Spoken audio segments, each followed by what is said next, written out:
Vamos lá. Jesus e o ladrão da cruz. Nós vamos ver esse texto aí. É basicamente o verso 43. Ali fala de um contexto onde Jesus está entre dois ladrões, né? Dois malfeitores, para serem crucificados na época.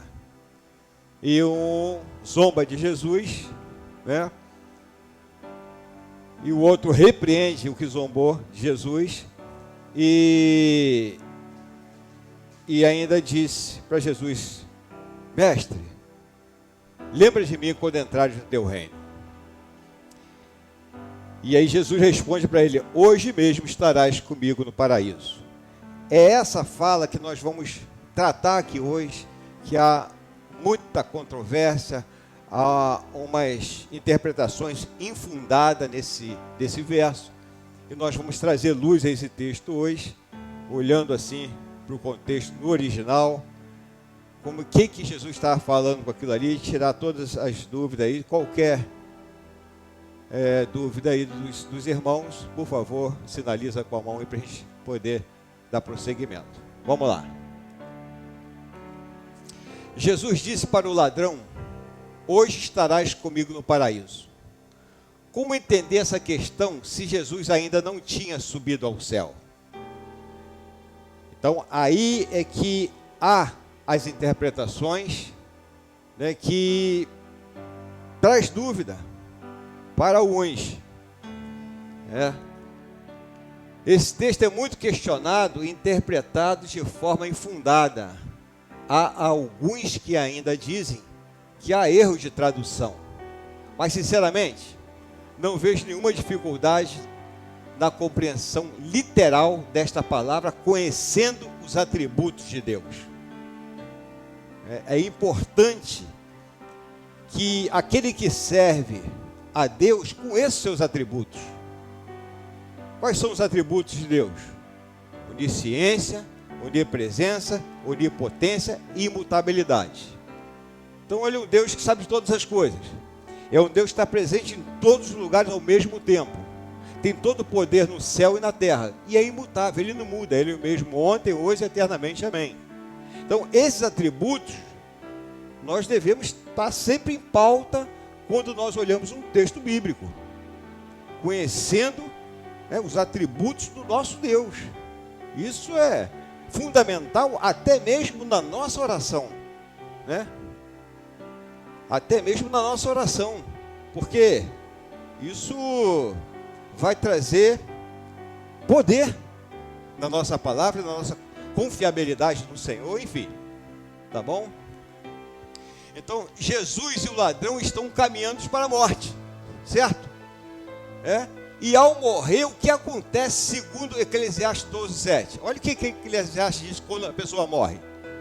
E o pó volte à terra, né, como era, de onde nós viemos, e o espírito volte a Deus, que o deu. Isso é o natural que acontece com qualquer um que morre. Ok? Beleza aí?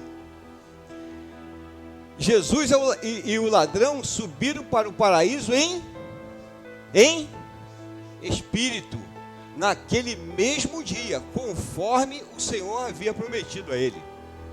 Então não tem nenhuma dificuldade nisso, mas nós vamos dirimir as questões que estão em pauta, né, que levantam, que são infundadas, para a gente sair daqui hoje, né, com a nossa fé mais arraigada e com muita confiança naquilo que a gente lê e interpreta.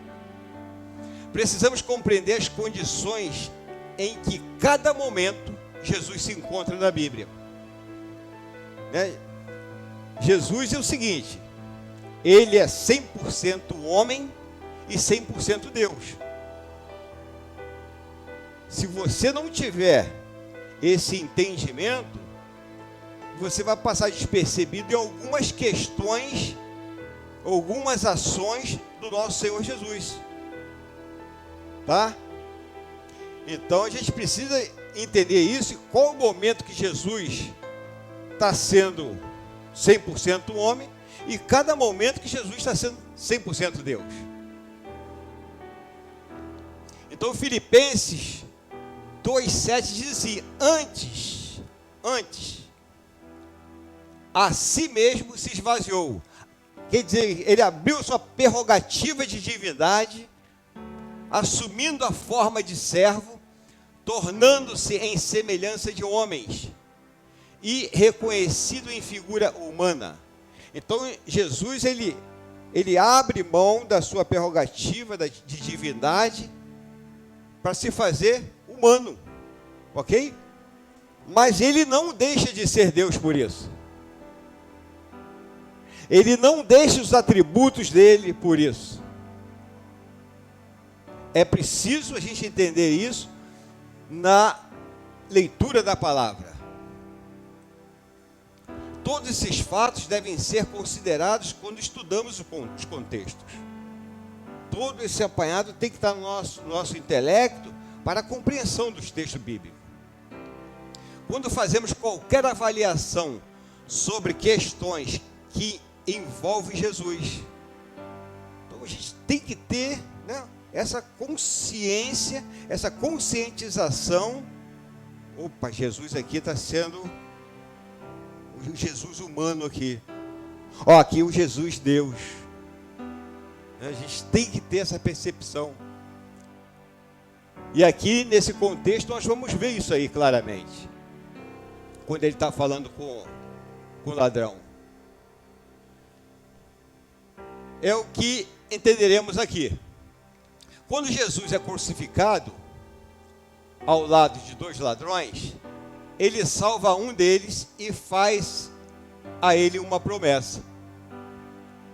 Essa aqui é a promessa. Em verdade te digo que hoje estarás comigo no paraíso. Esse é o texto. Esse é o texto do jeito que está no inglês, né? Nas traduções mais fidedignas. Esse é o texto. Há quem tente explicar esse texto dizendo que existe um erro de pontuação nele. Alguns defendem isso. Ou seja, Jesus estaria dizendo algo como: eu te digo hoje, : estarás comigo no paraíso. Muda todo o contexto. Muda todo o contexto aqui. Então, para esse que defende essa tese, essa teoria, que não tem fundamento, a gente vai ver por que não tem fundamento, é como Jesus estava falando com ele hoje, está falando, anunciando algo hoje, que iria acontecer futuramente, ou com tempo oportuno, ok? Então, essa é uma das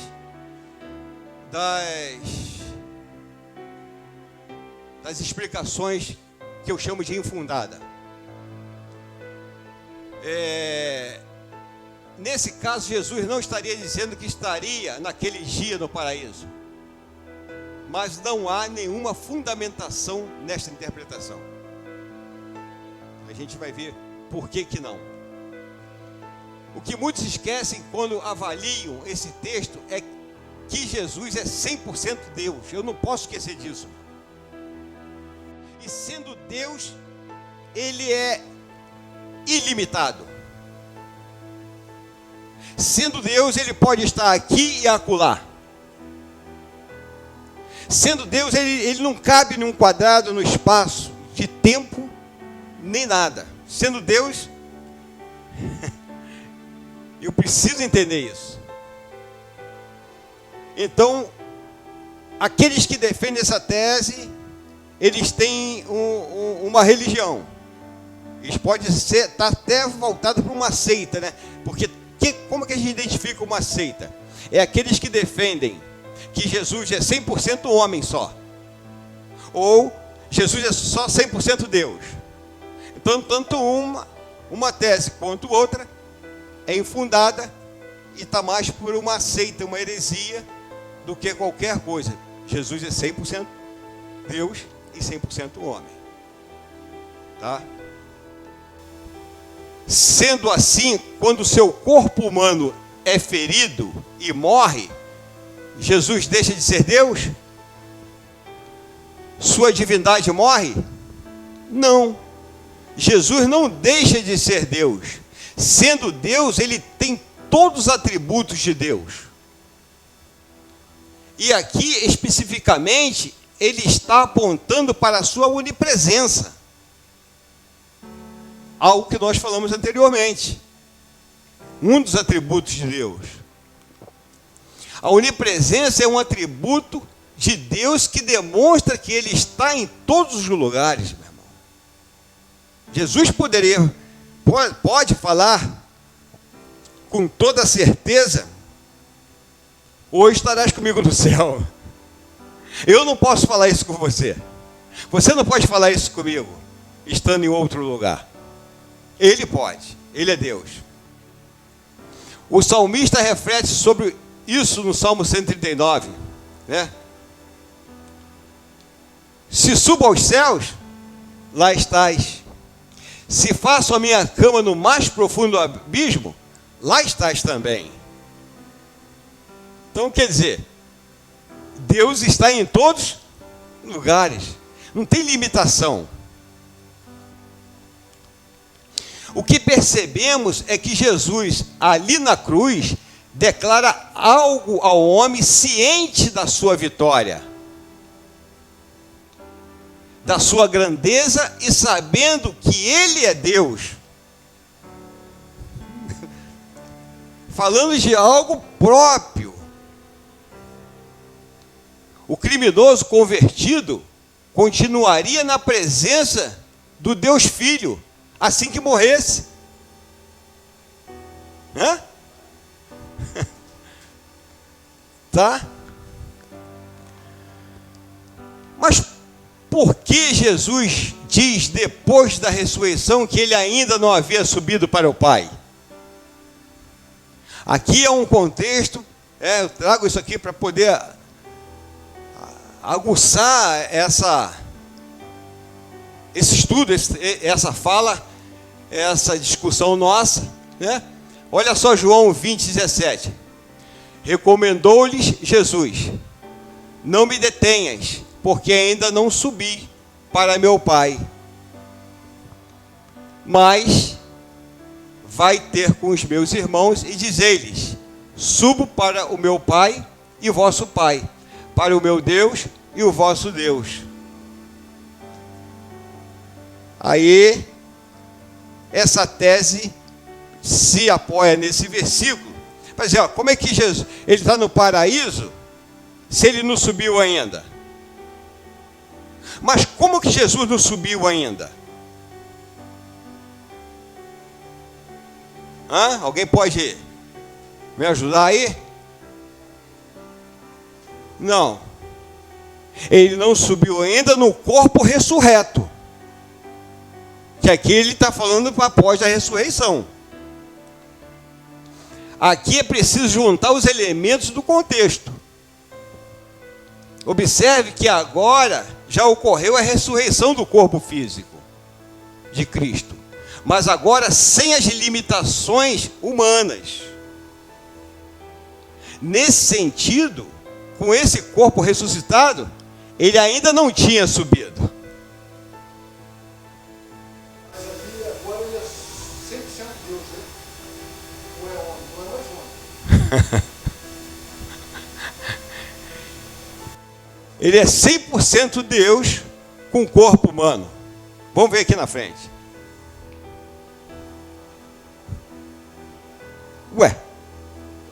Ele ressuscitou como? Com o corpo de quem? Dele. Glorificado. Glorificado. É o que vai acontecer conosco no arrebatamento. Lembra que nós falamos sobre isso nos estudos passados?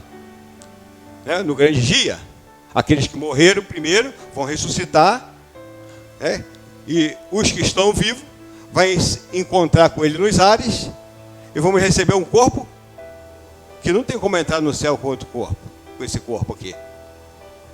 Ok? Isso porque havia missões aqui aí a serem realizadas com esse corpo físico ressuscitado. Ele passou 40 dias aqui. Jesus passou 40 dias. Ele subiria totalmente e, algum tempo depois, enviaria o Espírito Santo para guiar o seu novo corpo na terra, que é olha o corpo de Cristo aí reunido aí.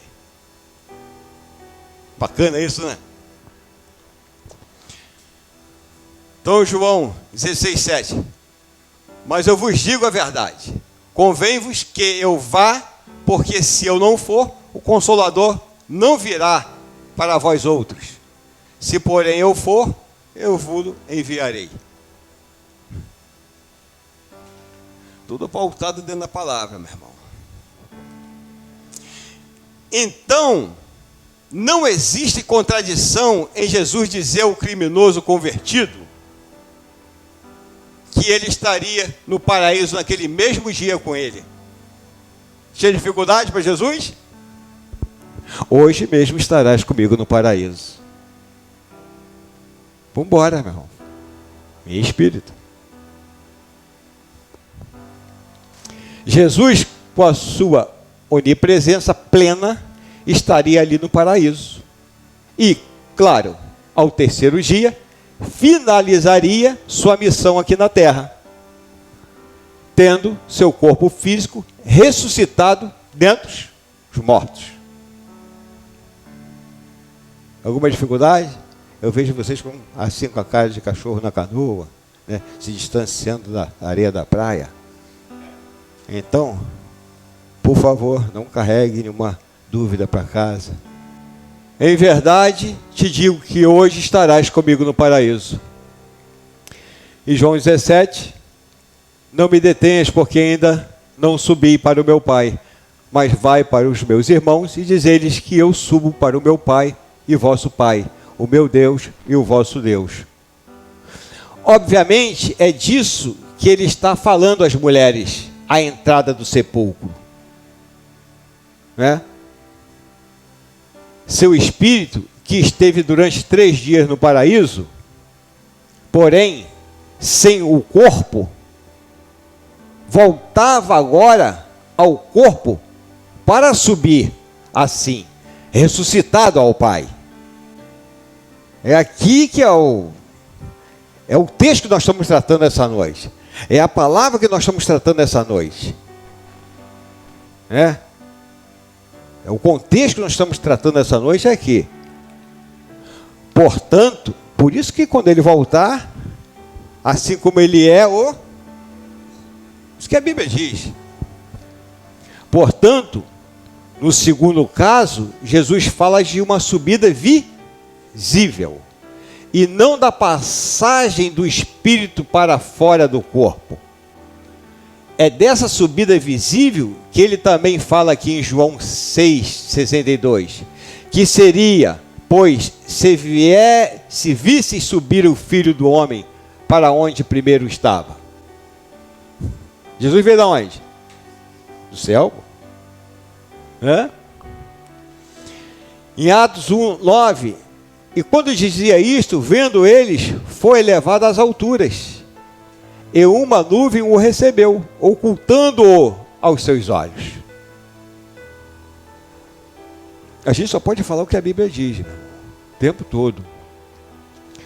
Atos 7,56, e disse Estevão, eis que vejo os céus abertos, e o Filho do Homem, quem é o Filho do Homem? Jesus, é um corpo humano, que está em pé, à mão direita de Deus. Então o verbo subir está relacionado ao verbo descer, que é mostrado em outras passagens. Embora Jesus tenha vindo ao mundo em forma visível em outras ocasiões no Antigo Testamento, geralmente quando é dito o anjo do Senhor, quando vocês lêem lá atrás, o anjo do Senhor está falando de Cristo, está falando dele, e não de um anjo, um serafim, um querubim ou um arcanjo. O verbo descer costuma ser aplicado à sua vinda em carne.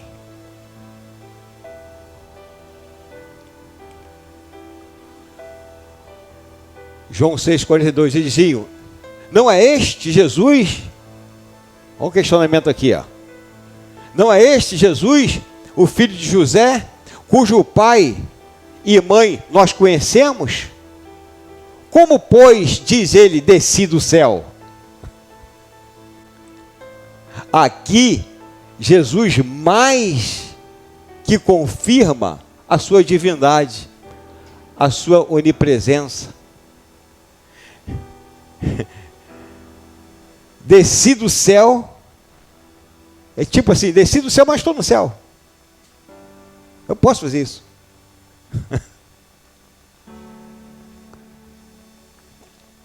João 3,13. Ora, ninguém subiu ao céu senão o que desceu do céu. E o Filho do Homem que está no céu. Agora endoidou o cabeçote. Então a gente está falando do Deus que é onipresente. Que subiu, que desceu, que está. E que permanece. Por isso que, por vezes, com a nossa mentalidade humana, é difícil alcançar isso. A gente está falando de uma onipresença. Onipotência. E como que é importante conhecermos os atributos de Deus, meu irmão. Quando você ora a uma petição a Deus, você está se reportando ao Deus Todo-Poderoso, onipotente.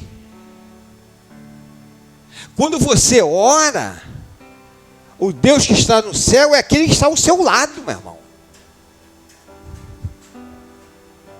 Quando você olha para o céu, ele está ao seu lado. É o Deus onipresente. Quando você pensa em falar, ele é o Deus onisciente, ele já sabe o que você vai falar.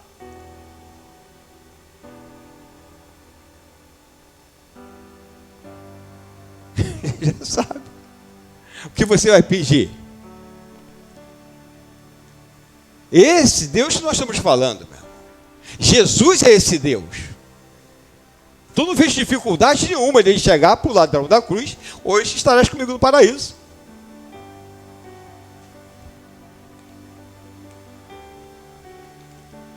Aí ele fala em subir, descer e estar no céu no mesmo momento em que falava com Nicodemos. No mesmo momento. Isso aqui é difícil, né? Para você, né, tá vendo alguém, né? Aí você quer, não tem como aqui parar. Você tem que, você está vendo o Deus encarnado, você tem que se prostrar, reconhecer a divindade. Como podia ele ter descido à terra e continuar no céu? Podia, porque ele é Deus eterno, que habita a eternidade e não está sujeito ao tempo, que depende da existência da matéria. Ele é Deus, meu irmão.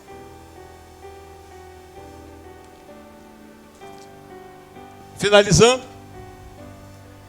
Deus não está sujeito ao tempo e ao espaço, mas agora temos Jesus em um corpo material no céu,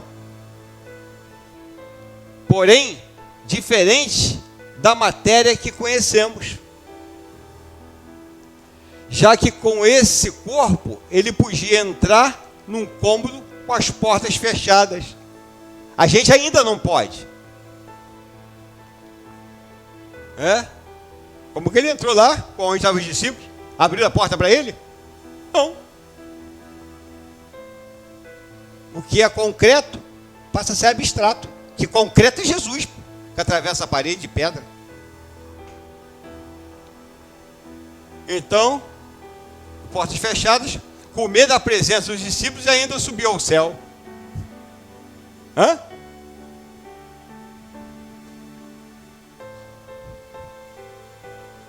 Então, queridos, eu não vejo dificuldade nenhuma na interpretação de um texto com uma linguagem tão literal, Jesus falando na literalidade e falando algo pertinente a ele. Jesus pode dizer isso.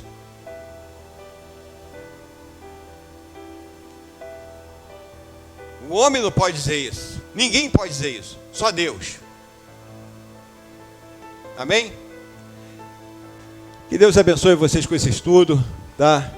Que possa ser produtivo na vida de vocês, na caminhada de vocês, na oração de vocês.